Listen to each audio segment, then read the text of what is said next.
जी, अस्सलाम वालेकुम नाज़रीन। आज के इस व्लॉग में मैं 3 मुख्तलिफ मौज़ूआत पे बात करूँगा। पहला, आज़ाद उम्मीदवारों में क्या फ़र्क है? पीटीआई के आज़ाद और कुछ बहुत सारे सहाफ़ी एजुकेट कर रहे हैं लोगों को कि एक असल आज़ाद भी हैं। तो इनको ये ज़रूरत पेश क्यों आ रही है? और 5 लोग जो फ़साद फैलाना चाह रहे हैं पाकिस्तान के अंदर पीटीआई के आज़ाद उम्मीदवारों के हवाले से, इस हवाले से क्या तफ़सीलात हैं, ये आपके साथ शेयर करना चाहूँगा। ये पहला मौज़ू है। दूसरा मौज़ू, मरकज़ में या बाकी जगहों पे किसकी हुकूमत बननी चाहिए असूली और जमहूरी तकाज़ों के मुताबिक, और पाकिस्तान की सियासी जमातों को क्या करना चाहिए, इस हवाले से मैं अपना नुक्ता नज़र आपके सामने रखूँगा। तीसरा मौज़ू, रिगिंग के हवाले से बहुत सारे लोग आज के दिन भी 2018 में होने वाले इंतखाबात के दौरान वाक़यात को आज के वाक़यात के साथ मिला रहे हैं। इसमें किस कदर सच्चाई है, ये कितनी दयानतदारी की बात है कि ये कहना कि पहले भी हुआ था, अब भी हो रहा है, किस हद तक ये बात दुरुस्त है?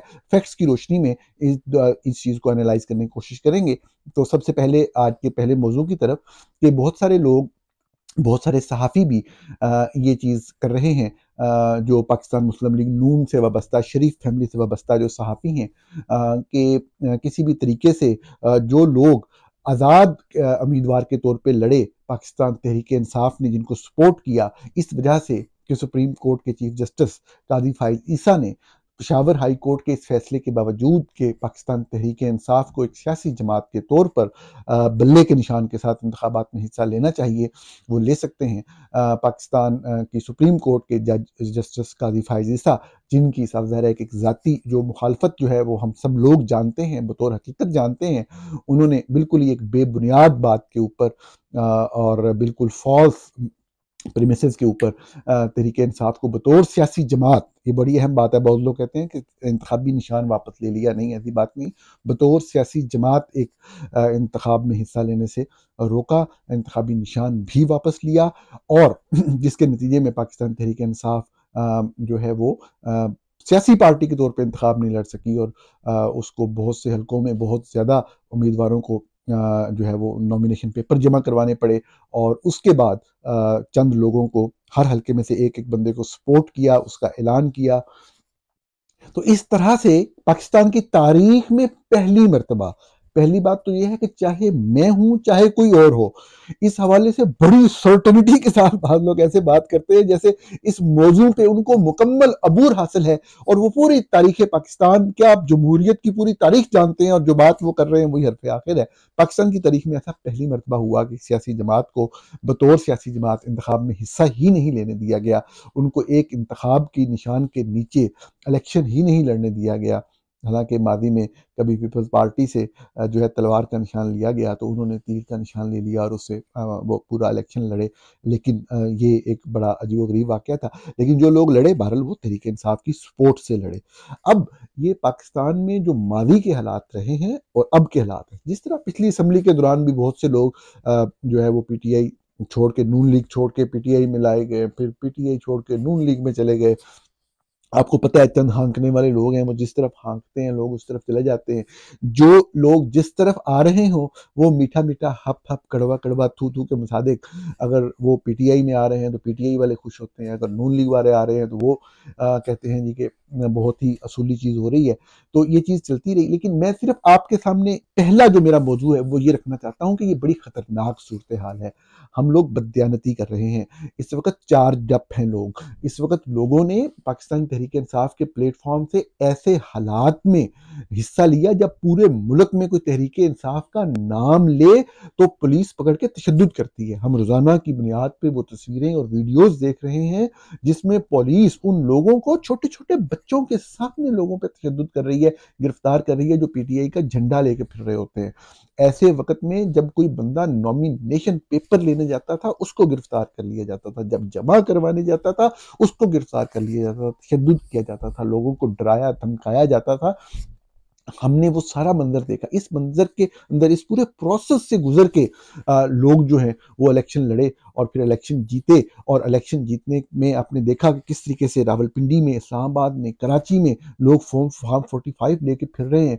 उनका जो टोटल है वो किसी से भी ज्यादा बन रहा है, लेकिन उम्मीदवार किसी और के जीतने का ऐलान कर दिया गया हुआ है। क्या क्या कुछ नहीं हुआ। तो इसमें जो लोग जीते हैं ये लोगों की अमानत है। जो सहाफी ये कह रहे हैं कि क्या ये किसी और पार्टी में भी जा सकते हैं, क्या कानूनी तौर पे मुमकिन है, नहीं मुमकिन है, या जो सियासतदान कर रहे हैं, ये लोग इंतशार फैलाना चाहते हैं। ये आपको मैं बताऊं, ये लोग फिसाद फैलाना चाहते हैं। ये लोग चाहते हैं कि ये लोग मारे जाएं।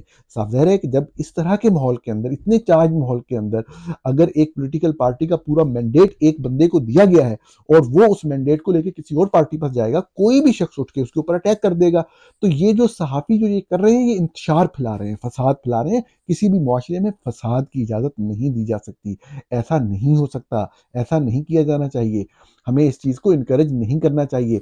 हाँ, जो बिल्कुल ही आज़ाद लड़े हैं, जो आज़ाद थे, उनको कायल करना किसी का भी हक बनता है। तो आप इनकरेज ना करें, आप इंतशार ना फैलाएं, फसाद ना फैलाएं, लोगों को मरवाने की कोशिश ना करें।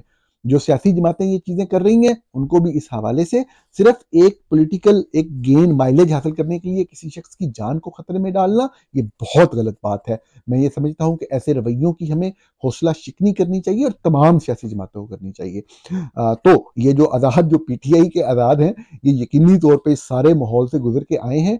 तो ये हमारे खुसूसन सहाफ़ियों को जो है वो लाजमी तौर पे इस रद्द-ए-अमल को, इस सोच को छोड़ना होगा कि वो किसी सियासी जमात के ट्रोल बनते हुए लोगों को कायल करें या उन्हें ये मशवरा दें कि वो दूसरी तरफ जाएं, और बाद में ऑन ग्राउंड जो है वो फसाद या इंतशार शुरू हो जाए और तहरीक इंसाफ के कारकुन जिन्होंने वो मैंडेट इतनी सख्तियों, इतनी पाबंदियों के बाद दिया, वो किसी को कोई नुकसान पहुंचाएं, तो ये बड़ी गलत बात होगी।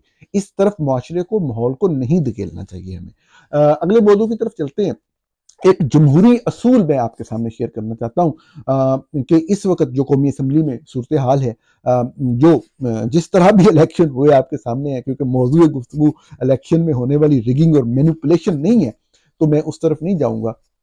मैं सिर्फ आपसे जो मौजूदा सूरत हाल सबके सामने रखी गई है उसके ऊपर बात करूंगा कि इस सूरत हाल के अंदर भी हो सकता है जो बात मैं करूं वो पाकिस्तान तहरीक इंसाफ भी कहे कि उनको मंजूर नहीं, वो पाकिस्तान पीपल्स पार्टी को भी मंजूर ना हो, वो पाकिस्तान मुस्लिम लीग नवाज को भी मंजूर ना हो। लेकिन मैं समझता हूं कि मैं सहाफ़ी हूं, तो जो चीज़ एक जमहूरियत पसंद शहरी के हवाले से मैं बेहतर या सही समझता हूं, वो आपके सामने जरूर रखूं। उस पर अमल दरामद होता है या नहीं होता, ये मेरा कंसर्न ही नहीं है।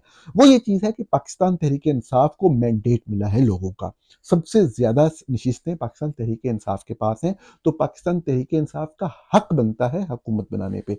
यही एक जमहूरी रवैया है। अब इस हवाले से तमाम सियासी जमातों को इस असूल को तस्लीम भी करना चाहिए, और इसमें अगर वो कोई मदद फराहम कर सकते हैं तो करनी चाहिए। लेकिन असूली तौर पर पाकिस्तान तहरीक इंसाफ पहले ये ऐलान करेगी कि वो हुकूमत बनाना चाहते हैं, जो कि वो पब्लिकली ऐलान कर चुके हैं, और फिर वो सपोर्ट मांगेंगे किसी पॉलिटिकल पार्टी से अगर इसी चीज को लेके चलना है आगे। तो पहली बात तो ये है कि पाकिस्तान में जब तक एक फ्री एंड फेयर इलेक्शन नहीं होंगे तो निजाम आगे नहीं चल सकता। इलेक्शन फ्री एंड फेयर नहीं हुए तो जब तक आप ये नहीं करेंगे आप पाकिस्तान को आगे नहीं ले जा सकते। लेकिन आप जिद में डटे हुए हैं, अड़े हुए हैं, तो उस सूरत हाल के अंदर मैं आपको जो मेरी एक सोच है मामलात को हल की तरफ लेके जाने के लिए, एक जमहूरी असूल के तहत जिसको मैंडेट मिला है हुकूमत उसी की बननी चाहिए। मैं खुसूसन पाकिस्तान पीपल्स पार्टी से मुखातब होना चाहूंगा, वो जो मर्जी करें। मेरा बतौर सहाफ़ी ये काम ही नहीं कि मैं किसी को कोई मशवरा दूं या तजावीज़ दूं, मेरा काम रिपोर्ट करना है या कमेंट करना है। लेकिन इस सूरत हाल के अंदर जो भी मामलात हैं, जो मैं बतौर सहाफ़ी और एक जमहूरियत पसंद के मैं ये समझता हूँ वो चीज़ होनी चाहिए, मैं उनके सामने वो चीज़ रखूंगा जरूर। वो यही कि पीपल्स पार्टी सबसे ज्यादा दावा करती है, सबसे पहली बड़ी जमहूरी जमात है मेरे मुल्क की।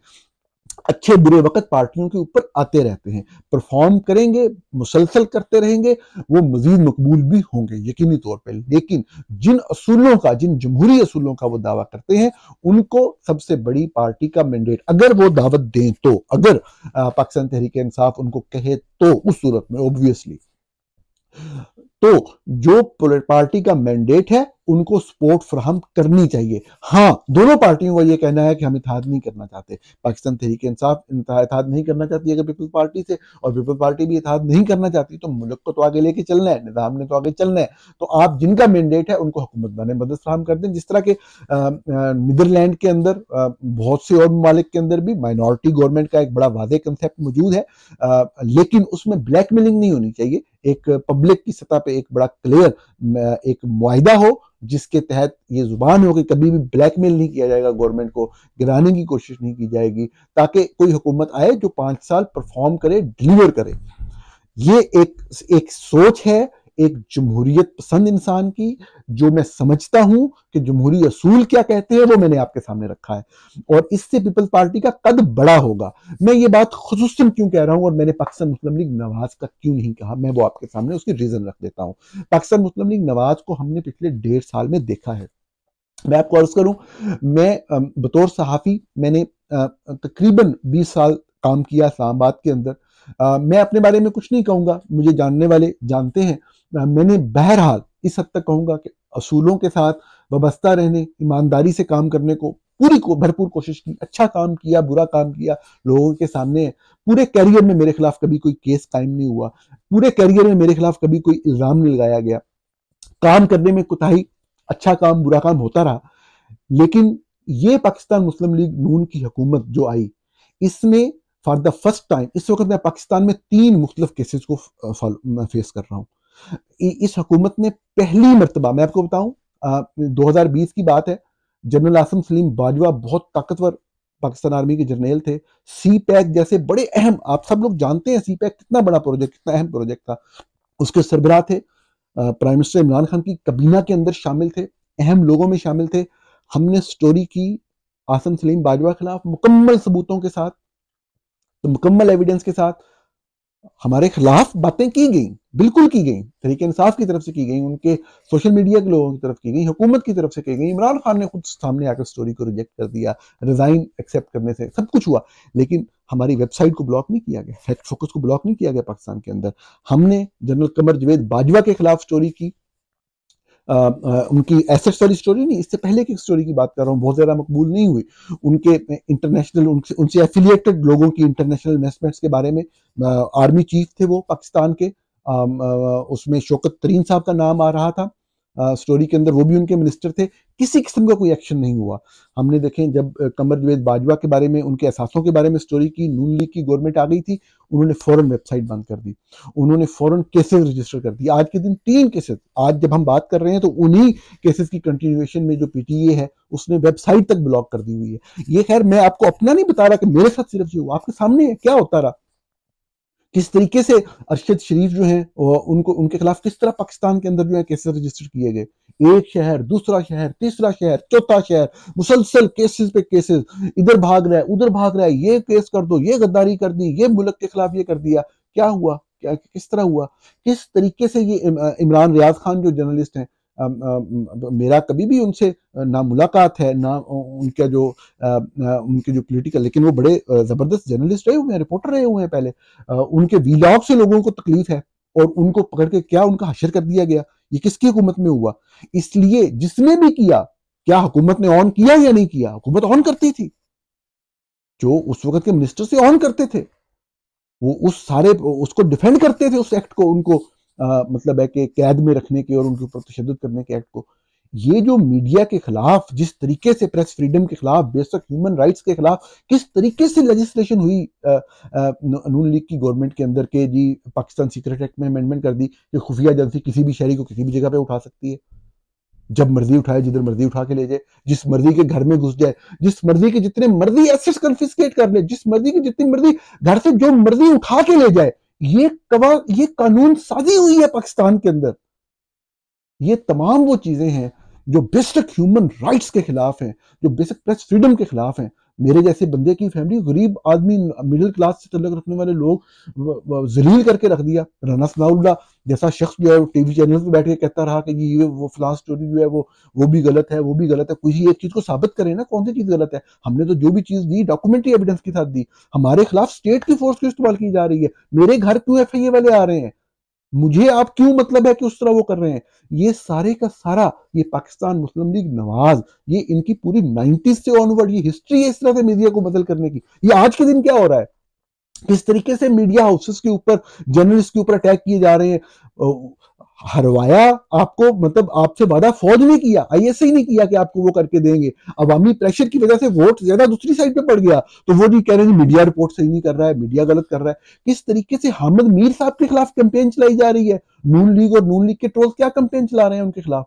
उन्होंने सिंपली यही कहा है कि यहाँ पे ये रिगिंग के ये वाकयात हो रहे हैं, ये चीजें हो रही हैं। अच्छा, उससे मज़ाक़ खेज बात आप देखें कि मैं वो देख रहा था कि सोशल मीडिया के ऊपर एक वीडियो गर्दिश कर रही है कि वो लिया के डीसी के बारे में कहा कि जी उनके ऊपर प्रेशर है, तो उनकी वीडियो आ रही है जी मेरे पे कोई प्रेशर नहीं है।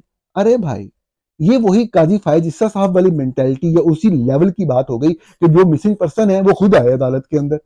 मतलब कोई अफसर जिसके ऊपर प्रेशर है एस्टेब्लिशमेंट का कि वो नताइज में ये रद्दोबदल करे, जो कि कराची, आप देख ले जाके कराची में कोई भी शख्स, किसी में थोड़ी सी भी गैरत है, थोड़ी सी भी इन्वेस्टिगेटिव जर्नलिज्म की किसी बंदे में एक कोई हिम्मत बची है, तो कराची के, मैं आपको मिसाल दे देता हूँ 241 के आप उठा के देख लें, आप देखें जरा जो फॉर्म 45 है उनको ऐड कर लें। आप सब लोग जानते हैं क्या हुआ है, किस तरीके से हुआ है। क्या वो मुतलका आरओ ने नहीं किया, रिटर्निंग ऑफिसर ने नहीं किया ये सारे का सारा, उसको पता है वो मारा जाएगा। अच्छा, आप ये एक्सपेक्ट कर रहे हैं कि वो सामने आके कहे हाँ मेरे ऊपर आईएसआई का प्रेशर था, मैंने इसलिए ये किया। तो भाई सब यही कहेंगे, आपको जवाब तो यही देंगे। इसमें हामिद मीर साहब को मतलब अटैक करने की और उनको तजलील करने की सिर्फ इसलिए कि एस्टेब्लिशमेंट का एक एजेंडा है, तो उसके तहत आपने जो भी उस एजेंडे के खिलाफ बात कर रहा है, एस्टेब्लिशमेंट की ताकत और उसके कानून के गलत इस्तेमाल के खिलाफ बात कर रहा है, उसको आपने स्कैंडलाइज करना है, तो बड़ी गलत बात है। नून लीग तमाम हदें पार कर रही है। तो ये वो बेसिक्स हैं, बेसिस है जिनकी बुनियाद पर मैं समझता हूं कि पाकिस्तान पीपल्स पार्टी को अगर पाकिस्तान तहरीक इंसाफ कहे, तो ये मेरा कहना, मेरा समझना, मेरा मानना है कि इन द लॉन्ग रन ये पाकिस्तान पीपल्स पार्टी की पॉलिटिकल प्रोफाइल जो पहले बहुत स्ट्रांग है, जो बहुत जबरदस्त है, यकीनी तौर पे उस पर ऐड करेगी कि अगर वो एक पीपल मैंडेट को तस्लीम करे और कल को कोशिश करे हुकूमत में से बाहर रह के, ताकि वो अपना एक पोस्टर जो है अपोजिशन का वो कायम रखें, बेहतरीन परफॉर्म करें और कल को लोगों से आके मैंडेट वो पीटीआई से ज्यादा बड़ा मैंडेट ले जाए। लेकिन आज के दिन उनको लोगों के मैंडेट का एहतराम करना है। नून लीग से तो हम ये एक्सपेक्ट भी नहीं कर सकते। और नून लीग को क्यों आगे नहीं आना चाहिए, या पीपल्स पार्टी को नून लीग के साथ क्यों नहीं बैठना चाहिए, ये मैंने आपके सामने सारी मिसालें रख दी। किस तरीके से मीडिया को निशाना बनाया गया, किस तरीके से हमें निशाना बनाया, किस तरीके से फैक्ट फोकस को, किस तरीके से कत्लेआम हुआ, किस तरीके से सहाफियों पर तशद्दुद हुआ, क्या क्या चीजें नहीं हुई। इसका मतलब ये बिल्कुल नहीं है कि ये माजी के अदवार में नहीं हुआ। जो इससे पहले इमरान खान साहब का दौर था, हमने देखा साजिद बलोच जो है उनका कत्ल हुआ, पाकिस्तान से बाहर हुआ बेशक, करीमा बलोच का कत्ल हुआ, अहमद वकास गुराया एक्टिविस्ट हैं, उनके ऊपर अटैक किया गया। साफ है कि एस्टेब्लिशमेंट का हाथ इसमें कहा जाता है, और जिम्मेदारी जो है वो सिविलियन जो भी उस वक्त हुकूमत होती है उसके ऊपर आती है, तो उसकी जिम्मेदारी इमरान खान के ऊपर बिल्कुल आएगी। लेकिन जितना जुल्म नून लीग ने किया उसका तकाबुल नहीं किया जा सकता। तो इस चीज से यकीनी तौर पे हमें करना है। रिगिंग के ऊपर मैं बात करना चाहूंगा। बात लोग ज्यादती करते हैं, मुझे सिर्फ इस बात के ऊपर एक तकलीफ होती है, तो मैं आपके सामने रखना चाहता हूँ कि बाद लोग कह रहे होते हैं कि आप अब जो इंस्टेंसेस हो रहे हैं जी, फलां आरओ ने ये कह दिया, फलां आरओ ने ये कर दिया। तो नून लीग के बाद बड़े पढ़े लिखे लोग भी सोशल मीडिया के ऊपर बड़ी दलील से बात करने की कोशिश कर रहे होते हैं।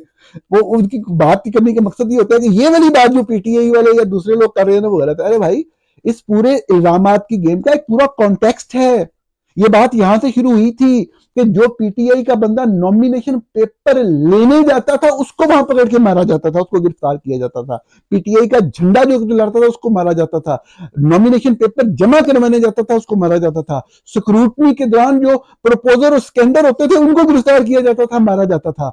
पूरी मुल्क के अंदर पॉलिटिकल कैंपेन नहीं चलाने दी गई। आप झूठ बोलते हैं, 2018 में भी ऐसे हुआ था। 2018 में शहबाज शरीफ पाकिस्तान मुस्लिम लीग के सदर उस पूरी कैंपेन की सरबराही कर रहे थे, पाकिस्तान के हर शहर में जलसे किए थे। पाकिस्तान मुस्लिम लीग नून ने 2018 के इंतखाबात में अपने इंतखाबी निशान शेर पे हिस्सा लिया था। पूरी कैंपेन के अंदर चंद लोगों पे पाबंदी लगी थी, उनको सजाएं दी थी अदालतों ने, गलत दी थी, सबने कहा था गलत है, उस वक्त भी कहा था।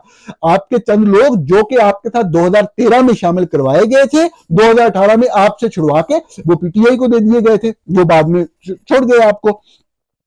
उनकी बुनियाद के ऊपर वही चीज बाद में पीटीआई के साथ भी हो गई, लेकिन इसका तकाबुल नहीं किया जा सकता क्योंकि आपने बतौर पॉलिटिकल पार्टी 2018 में हिस्सा लिया था, पूरे मुल्क में कैंपेन, इस दफा कैंपेन भी नहीं चलने दी।